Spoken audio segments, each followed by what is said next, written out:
I helped to coordinate the national response to the expansion of grammar schools proposed by Theresa May in 2017. And I oppose grammar schools because I think they undermine social mobility. So I have a problem with the 11 plus exam because parents can basically game the system for their children. A lot of people have extensive tuition. That tuition costs money. And it's the people with money who are able to sort of get their kids ahead in terms of that system.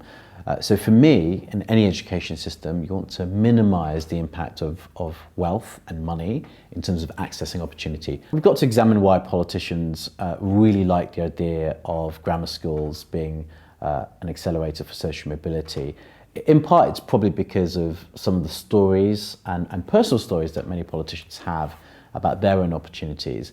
But if we take a step back, children on free school meals are actually underrepresented in grammar schools. But second of all, there's been a number of studies that show that the improvement in terms of grades if you go to a grammar school compared to if you go to a comprehensive school actually isn't that significant. I mean, the damage that the 11 plus does in grammar schools do, I think is well recorded. And when I helped to coordinate the national campaign back in 2017 to stop grammar schools expanding, there was research produced at the time that showed that actually they have a negative effect on schools in the area. If you think about the impact on children who don't get into grammar schools, I think it can be really damaging.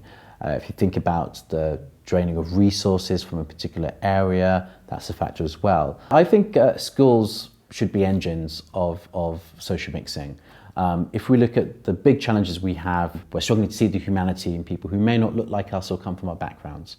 So schools have an amazing role to play in helping at an early age get people to mix together, understand each other. The alternative is you have silos. You have people who were able to get their kids into sort of grammar schools.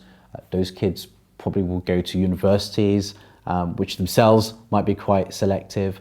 And so you could go for a whole period of your life not actually meeting people who are different.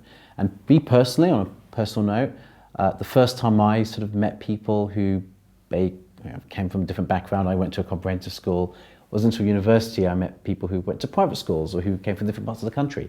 That was great, and it greatly enhanced my life. I wish I had that earlier, but for me, I think we've got an opportunity now to really build that system going forward.